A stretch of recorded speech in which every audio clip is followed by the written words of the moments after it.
You know, whenever you walk into a newly built primary school in rural Ghana, or maybe a technical college in Cambodia, you almost always see it. There's this shiny brass plaque bolted near the entrance.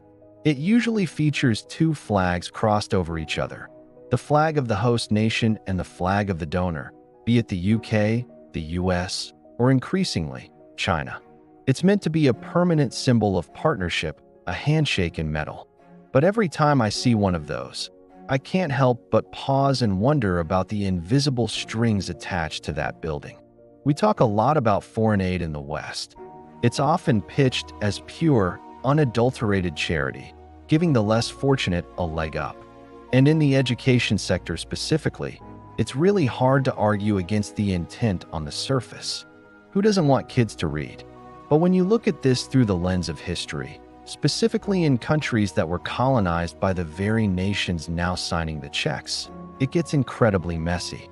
It stops being just about literacy rates and starts being about power, cultural influence, and the lingering, stubborn ghosts of empire. It's a double-edged sword. On one side, you have genuine, necessary capacity building. On the other, you have a subtle, perhaps unintentional, form of neo-colonialism that dictates what is worth knowing and how it should be taught. It raises the uncomfortable question, is this empowerment or is it soft power? The historical baggage, it wasn't built for this. To really get this, I think we have to look backward for a second. We can't pretend education systems in the global south appeared in a vacuum. If you look at the British Raj in India, for example, you have to talk about Thomas Macaulay.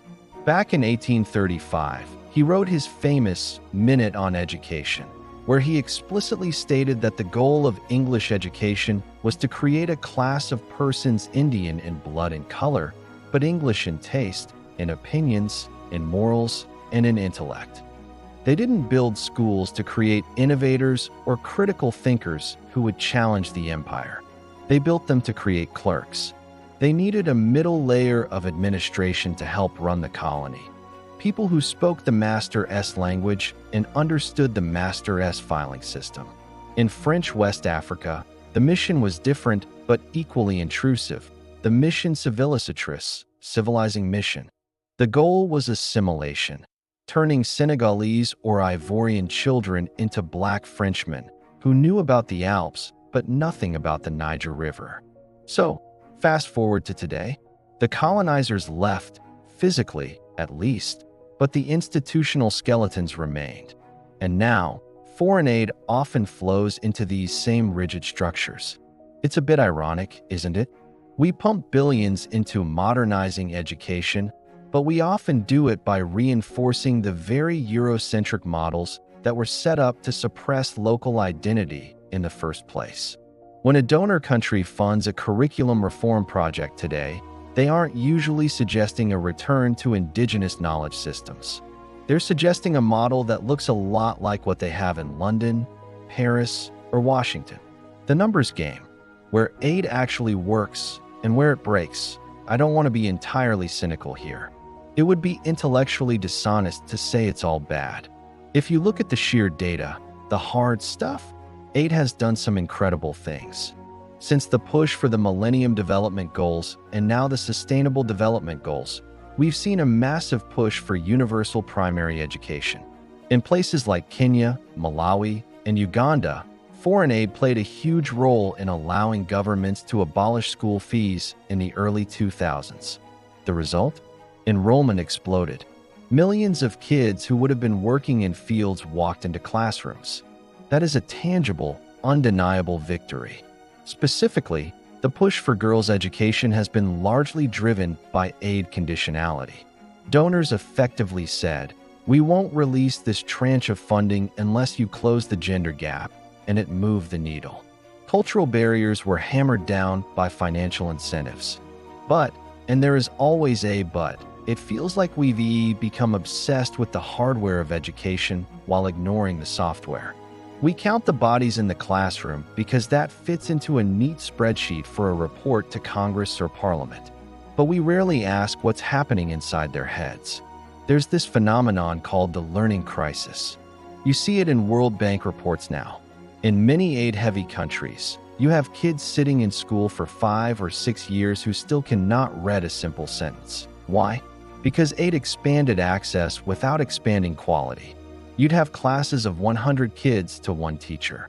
The aid built the roof, but it didn't necessarily train the teacher how to handle a class that size, nor did it pay them a living wage.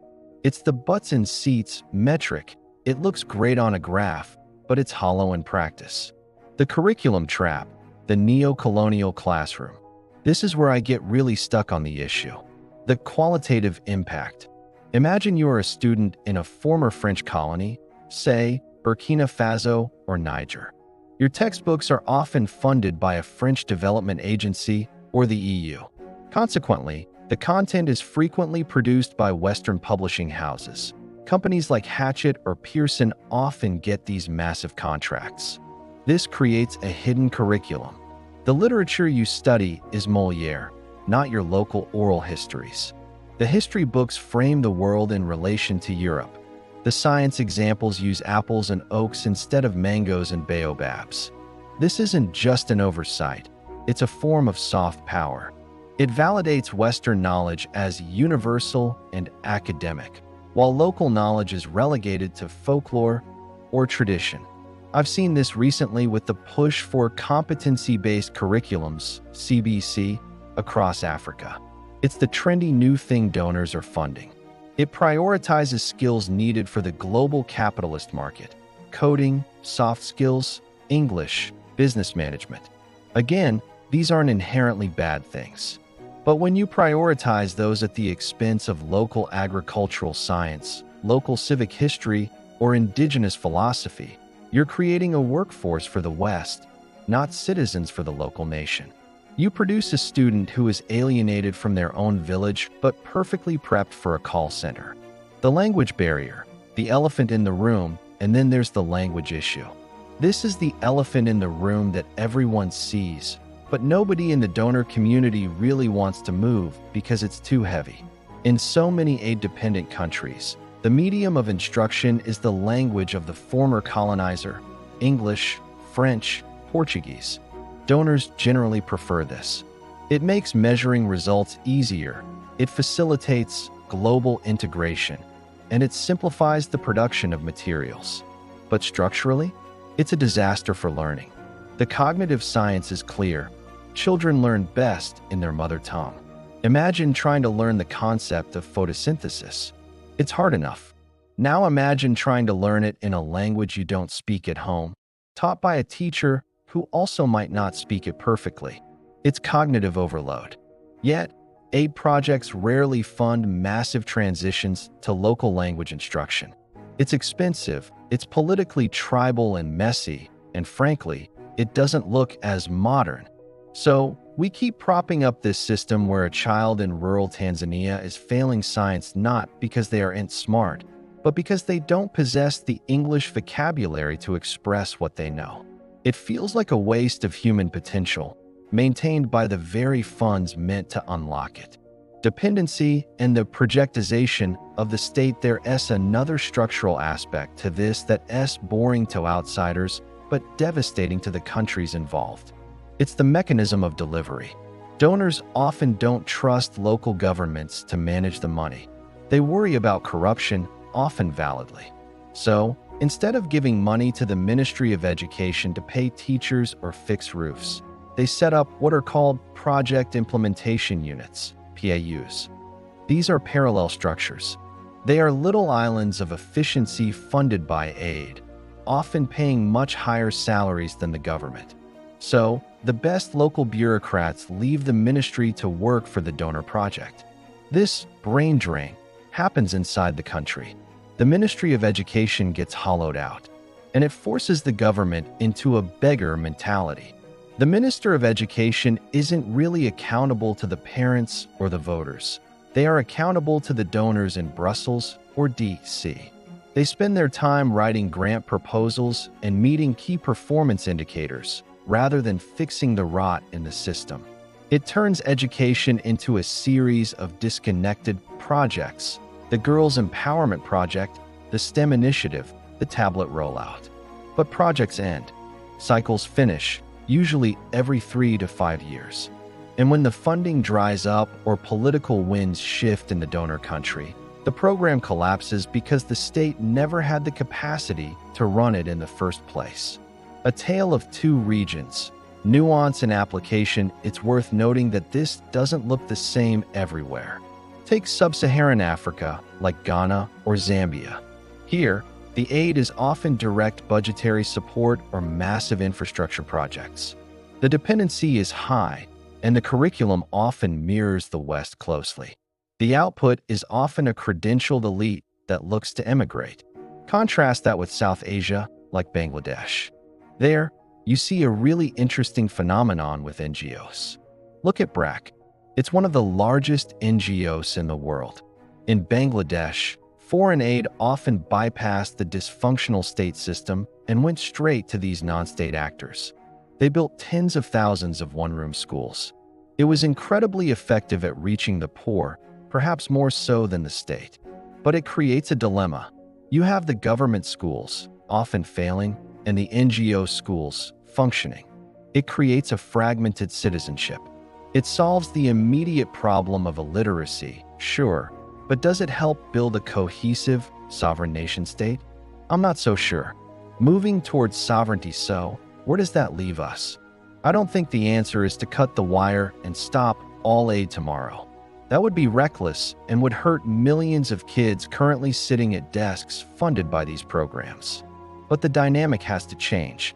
We need to stop viewing aid as charity and start viewing it as a transitional tool towards sovereignty. The goal of every aid dollar should be to make itself unnecessary. This means donors need to have the courage to step back. They need to fund the boring, unsexy stuff, budget support, teacher salaries, block grants, without demanding control over the curriculum. It means supporting local languages even if it's inconvenient for the English-speaking consultants. And it means recognizing that a school in Lagos shouldn't be judged by how closely it resembles a school in London. Education is the soul of a nation. It's how a culture reproduces itself.